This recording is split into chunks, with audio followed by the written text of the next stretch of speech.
Trong tương lai thì chi phí để chúng ta sử dụng các công cụ AI sẽ rẻ hơn bây giờ rất là nhiều. Mình nói cái này không biết các bạn có tin không, nhưng mà trong tương lai thì chi phí để sử dụng các công cụ AI nó sẽ rẻ hơn rất là nhiều. Đồng thời thì chúng ta cũng có thể sống được lâu hơn và có thể tiến tới trở thành những con người bất tử. Những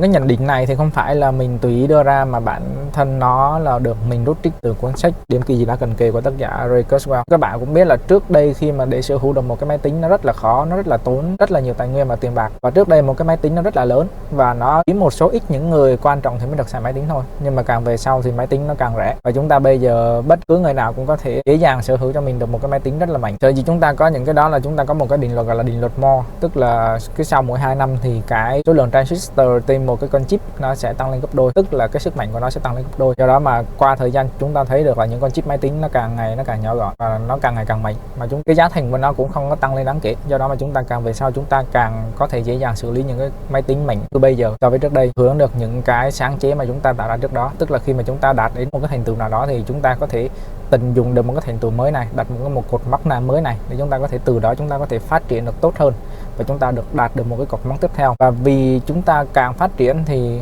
những cái kết quả của quá trình phát triển đó nó là giúp chúng ta lại đạt được một tốc độ nhanh hơn. Ví dụ như là trước đây chúng ta có một con chip đã đủ mạnh rồi thì cái con chip này nó sẽ giúp chúng ta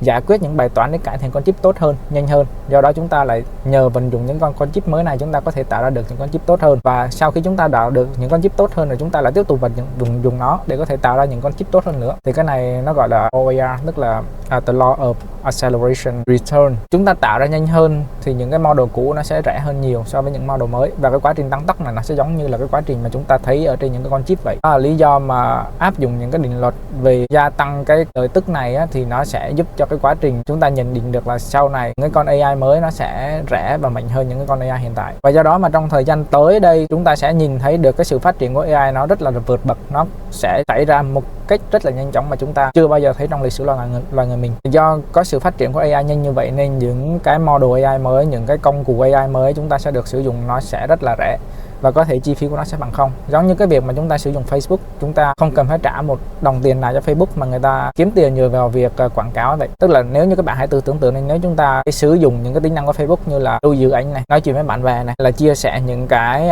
cuộc sống của mình với những người khác, thì những cái đó nếu như chúng ta nghĩ tới nó thì bắt buộc chúng ta phải trả tiền cho những cái dịch vụ như vậy. Nhưng mà rõ ràng trong cái giai đoạn hiện tại chúng ta không cần phải trả tiền cho những cái đó, vì bản thân là người ta đã phát triển và người ta dùng những cái tài nguyên khác, ví dụ như là quảng cáo để người ta kiếm tiền. Tức là chúng ta có được lời về những cái đó. Nó sẽ tương tự trong cái việc mà chúng ta sử dụng AI trong tương lai. Và cái sự phát triển này nó không chỉ dừng lại ở công nghệ mà nó sẽ tiếp tục nối tiếp cái sự phát triển này cho tất cả những cái lĩnh vực khác mà chúng ta được số hóa. Ví dụ như quá trình phát triển những cái loại vaccine, những cái loại thuốc. Nếu chúng ta mã hóa ADN của con người mình vào trong những cái công cụ thông tin thì chúng ta cũng có thể tiếp tục lợi dụng được cái định luật OAR này để có thể gọi là gia tăng cái quá trình phát triển về việc chúng ta hiểu hơn về ADN của con người, hiểu hơn về gen của con người. Và chúng ta có thể hiểu hơn về cái việc mà chúng ta có thể sản xuất ra những cái loại vaccine nhanh hơn và tốt hơn.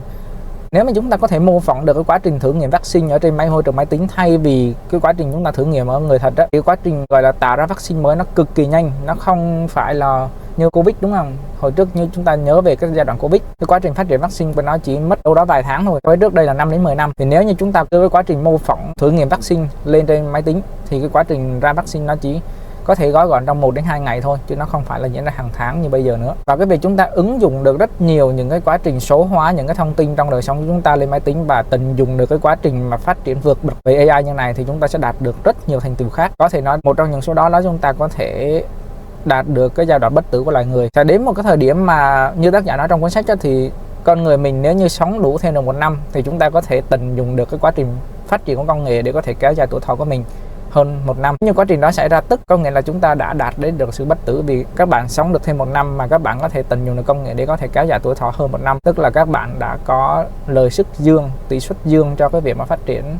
công nghệ trong cái việc kéo dài tuổi thọ rồi, thì lúc này các bạn gần như là coi là người bất tử. Và tất nhiên những cái mình nói nó chỉ là những cái dự đoán của tác giả Ray Kurzweil trong cái cuốn Singularity Engineer, cuốn Điểm kỳ gì đã cần kề. Thì chúng ta cũng cần phải chờ xem liệu thực sự những cái dự đoán này nó có đúng hay không. Chúng ta chờ xem liệu chúng ta có thể được sử dụng những cái công nghệ AI tiên tiến nhất mà không phải tốn một đồng nào, và chúng ta có thực sự có thể phát triển thành những con người mà được biến đổi gen, hay là áp dụng những công nghệ nanobot hay là AI vào trong con người mình để có thể kéo dài được tuổi thọ và làm được những điều mà chúng ta không tưởng hay không. Thì hai về những cái nhận định này, về những cái dự đoán này chúng ta cần phải chờ thời gian để có thể biết rõ được.